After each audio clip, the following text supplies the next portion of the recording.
नमस्कार विद्यार्थी मित्र मैत्रिणींनो, केसागर पब्लिकेशनच्या केसागर करिअर अकॅडमी युट्यूब चॅनलवरती तुमचं पुन्हा एकदा स्वागत आहे. राज्यसेवा पूर्व परीक्षा 2026 तुमची पार पडलेली आहे आणि आता आपण इथं तयारी करत आहोत राज्यसेवा मुख्य परीक्षेची.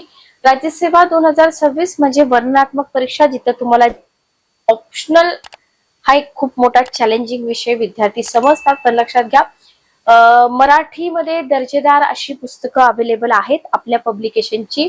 जितकी काही पुस्तकं UPSC चे विद्यार्थी वापरतात, तर अशी सगळी पुस्तकं आपल्या पब्लिकेशनने मराठीमध्ये अनुवाद केलेला आहे. सो मराठीमध्ये संदर्भ ग्रंथ अवेलेबल नाहीत म्हणून जे काही विद्यार्थ्यांची एक भीती होती, ती भीती आता राहिलेली नाही. लक्षात घ्या.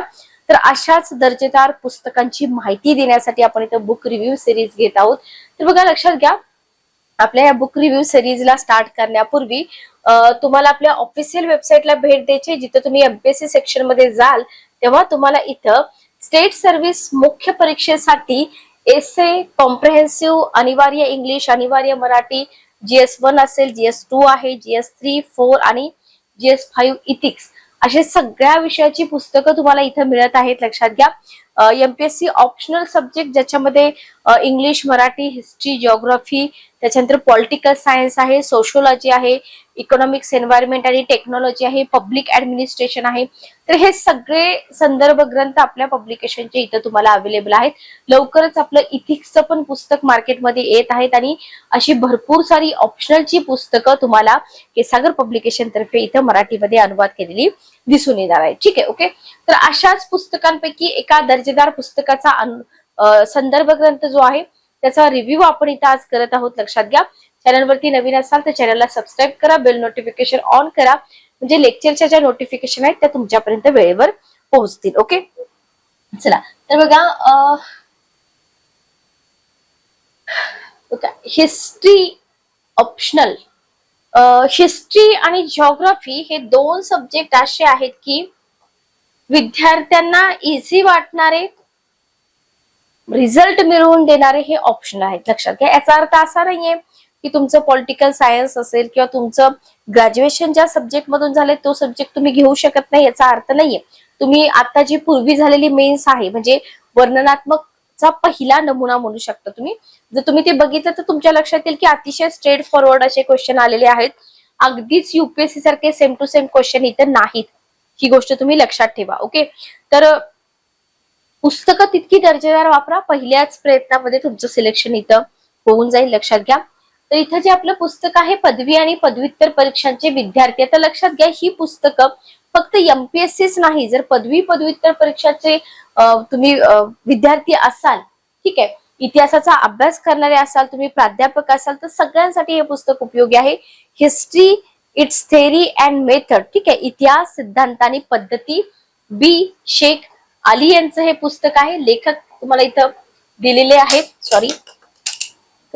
चला बघा, पुस्तकाची प्राइस आहे 595 रुपये. पुस्तक आपल्या ऑफिशियल वेबसाईट वरती तुम्हाला मिळून जाईल. लक्षात घ्या. तर त्या पुस्तकामध्ये तुम्हाला इथं क्षीरसागर सरांचं, सॉरी, BS शेख अली सरांचं इथं मनोगत दिलेलं आहे की बाबा इतिहास हा विषय कसा आहे किंवा त्याच्याबद्दल माहिती दिलेली आहे त्यांनी. आता तुमचा संबंध कशासाठी, तुम्ही म्हणाल की मॅडम आमचा ऑप्शनल आहे बाबा हिस्ट्री, सांगा मग याच्यामधून आमचा कोणकोणता भाग कव्हर होणार आहे. ठीक आहे, तर आहे अशी पुस्तकाची ही इंडेक्स आहे, बघून घ्या. अनुक्रमणिका आहे, याच्यामध्ये तुम्हाला तुमचा जो सिलेबस आहे तो सिलेबस तुम्ही साईडला ठेवा, पुस्तक बाजूला ठेवा किंवा ही अनुक्रमणिका बाजूला ठेवा. लेक्चर ऐकत ऐकत चेक करा की सगळं काही पुस्तकामध्ये मिळते का. आता ऑप्शनल म्हणल्यावर तुम्हाला 3 ते 4 पुस्तकं तर वापरावीच लागणार आहेत. असं नाही की बाबा ऑप्शनलची तयारी एकाच पुस्तकामधून होऊन जाईल, असं होणारच नाही. लक्षात घ्या. त्याच्यामुळे तुम्हाला इथे काय करायचं आहे, या ऑप्शनल साठी पुस्तकं जास्तीत जास्त वापरायची. ठीक आहे, ओके, क्लिअर. तर बघा, विभाग पहिला याच्यामध्ये तुम्हाला काय दिलेलं आहे, विभाग पहिल्यामध्ये तुम्हाला इतिहासाचं स्वरूप आणि व्याप्ती आहे. आता बेसिक लेवलचे क्वेश्चन तुम्हाला राहणार आहेत, खूप काही UPSC टाइप क्वेश्चन नाही आहेत तुम्हाला. तर बघा, इथं तुम्हाला इतिहासाचे स्वरूप आणि व्याप्ती, ठीक आहे, तर साधा क्वेश्चन तुम्हाला येऊ शकतो, इतिहास म्हणजे काय सांगून इतिहासाचे स्वरूप आणि व्याप्ती स्पष्ट करा. ओके, क्लिअर, असे क्वेश्चन तुम्हाला बनवू शकतात. त्याच्यानंतर तुम्हाला इथं इतिहासाचं मूल्य आणि इतिहास विषयाचा आशय दिलेला आहे. ठीक आहे, मूल्य आणि इतिहासाच्या विषयाचा आशय तुम्हाला दिलेला आहे. ओके, इतिहासाचं स्वरूप आणि व्याप्ती जवळजवळ 20 पेजेस मध्ये तुम्हाला इथे दिलेलं आहे, बघून घ्या. ठीक आहे, ओके. 10 ते 15 म्हणजे त्या आसपास आहे. त्याच्यानंतर आहे तुम्हाला इतिहासाच्या विषयाचा आशय. ओके, आपण काय करतो, जर दर्जेदार पुस्तकं नाही वापरली तर हे सगळं स्किप होतं आणि डायरेक्ट सुरुवात कुठून होते, तत्वज्ञान आणि इतिहासाचे सिद्धांत. लक्षात घ्या. तर त्याच्या आधी स्वरूप वगैरे तुम्ही अभ्यासून घ्या. तत्वज्ञान आणि इतिहासाचे सिद्धांत जर आपण बघितले तर हे परीक्षेसाठी खूप जास्त महत्वाचे आहेत. लक्षात घ्या. याच्यामध्ये तुम्हाला इतिहासाचे चिकित्सक तत्वज्ञान म्हणजे काय, बरोबर, त्याच्यामध्ये समावेशक नियम सिद्धांत असेल, सहेतुकवादी सिद्धांत आहे, विज्ञाननिष्ठ किंवा बुद्धिगम्य सिद्धांत आहे, आधुनिक कालखंड तुम्हाला याच सेक्शन मध्ये दिलेला आहे, ऐतिहासिक संश्लेषण दिलेलं आहे. ओके, इतिहास आणि मूल्य विधाने दिलेले आहेत, ऐतिहासिक वस्तुनिष्ठता आणि इतिहासवाद म्हणजे काय. तर हा सगळा जो भाग आहे, आता तुम्ही हे बघताय, मे बी तुम्ही तुमचा विषय इतिहास नसेल ग्रॅज्युएशनला, पण तुम्हाला असं वाटत असेल की मी ऑप्शनल म्हणून इतिहास घेतो, बरोबर, किंवा घेते, तर तुम्हाला हे सगळं नवीन वाटेल. लक्षात घ्या. पण जेव्हा तुम्ही पुस्तक हातात घ्याल, जेव्हा तुम्ही अभ्यासाल, पुस्तकाची भाषा जेव्हा तुम्हाला समजेल, तेव्हा तुम्हाला हा ऑप्शनल अजिबात अवघड वाटणार नाही. ठीक आहे, लक्षात आलं. तर हा सगळा भाग तुमचा इथे येऊन जातो. चौथ्या सेक्शन मध्ये तुम्हाला इतिहासाची संरचना आणि स्वरूप दिलेलं आहे. सिंपल क्वेश्चन विचारले जातात. त्याच्यामध्ये तुम्हाला इतिहास आणि सामाजिक शास्त्र यांचा संबंध विचारला जाऊ शकतो. त्याच्यानंतर तुम्हाला याच्यामध्ये इतिहास आणि अर्थशास्त्र, अतिशय सोपा पाठ आहे हा. इतिहासाचा अर्थशास्त्राशी कसा संबंध आहे, भूगोलाशी, वाङ्मयाशी असेल, इतिहास आणि अन्य विज्ञाने असतील, सहाय्यकारी विज्ञाने किंवा दुय्यम विज्ञाने, हा सगळा पाठ जो आहे तो तुमचा पार्ट 1 मध्येच येऊन जातो, इतिहासाचा अन्य विषयाशी संबंध. ओके, दुसरा विभाग आहे याच्यामध्ये ऐतिहासिक पद्धती. Very very important. बघा, ऐतिहासिक पद्धतीमध्ये तुम्हाला प्राथमिक कृतीमध्ये तुम्हाला संशोधन म्हणजे काय, संशोधक अभ्यासकाजवळ कोणत्या बाबी आवश्यक आहेत, टिपणं कशी करायची, विषयाची निवड कशी करायची, संदर्भ सूची म्हणजे काय, संशोधनाची रूपरेषा तयार करणे, काही उपयुक्त संकल्पना ज्याच्यामध्ये विश्लेषण, कल्पकता आणि शंका, हे सगळं तुम्हाला या टॉपिक मध्ये दिलेलं आहे. त्याच्यानंतर आहे विश्लेषणात्मक कृती, ज्याच्यामध्ये तुम्हाला ह्युरिस्टिक्स किंवा उच्च टीका. Very very important. लक्षात घ्या, ह्युरिस्टिक किंवा उच्च टीका हा भाग दिलेला आहे. त्याच्यानंतर पुढच्या भागामध्ये तुम्हाला जे टायटल दिले त्याच्याशी related step by step points दिलेले आहेत. हर्मेन्युटिक्स, सकारात्मक अर्थ निर्वचनात्मक टीका, नकारात्मक अर्थ निर्वचनात्मक टीका. ठीक आहे, सकारात्मक आणि नकारात्मक दोन्ही महत्वाचं आहे. सद्भावनेतून निर्माण झालेल्या चुका आणि अचूकतेबाबतच्या चुका. ठीक आहे, हा तुमचा 6व्या टॉपिक मध्ये कव्हर होऊन जातो. त्याच्यानंतर आहे संश्लेषणात्मक कृती, ज्याच्यामध्ये तथ्यांचे गट करणे, प्रबंधाचा मसुदा तयार करणे, तळटीपा आहेत, विधायक युक्तिवाद आहे, दक्षता किंवा सावधगिरी, नकारात्मक युक्तिवाद, सकारात्मक युक्तिवाद. आता तुम्ही म्हणाल मॅडम तुम्ही फक्त सांगताय, बरोबर आहे, कारण याचा सिलेबस खूप मोठा आहे. लक्षात घ्या. आणि इथं फक्त आपल्याला काय बघायचंय की तुम्हाला जो आयोगाने सिलेबस दिलेला आहे आणि हा सिलेबस तुमच्या या पुस्तकातून कव्हर होतोय का, इतकंच तुम्हाला चेक करायचं. दर्जेदार पुस्तकं आहेत, खूप मोठ्या मोठ्या लेखकांनी लिहिलेली ही पुस्तकं आहेत. लक्षात घ्या. शेवटच्या कृतीमध्ये सामान्यीकरणे, सूत्राची मांडणी करणे आणि सादरीकरण, इथं तुमचा दुसरा विभाग संपतो. तिसऱ्या विभागामध्ये इतिहास लेखन शास्त्र. काय आहे तिसऱ्या विभागामध्ये? इतिहास लेखन शास्त्र, ज्याच्यामध्ये ग्रीक इतिहास लेखन पद्धती, ओके, हिरोडोटस बद्दल माहिती आहे, रोमन इतिहास लेखन पद्धती तुम्हाला इथे अभ्यासायची आहे. तर तुम्हाला ग्रीक आणि रोमन इतिहास लेखन पद्धतीमधला डिफरन्स सुद्धा विचारला जाऊ शकतो. लक्षात घ्या. त्याच्यानंतर इथं तुम्हाला कॅटो दी सेन्सॉर, लिव्ही आणि कार्नेलियस टॅसिटस यांच्याबद्दल अभ्यासायचं आहे. त्याच्यानंतर येतो मध्यम युगीन कालीन इतिहास लेखन, ज्याच्यामध्ये चर्चची इतिहास लेखन पद्धती, सेंट ऑगस्टीन आहे, चर्च इतिहास लेखन पद्धतीची वैशिष्ट्य तुम्हाला अभ्यासायचे, अरबांची इतिहास लेखन पद्धती, इब्न खालदून यांच्याबद्दल तुम्हाला अभ्यासायचे. कशामध्ये? मध्ययुगीन मध्ये.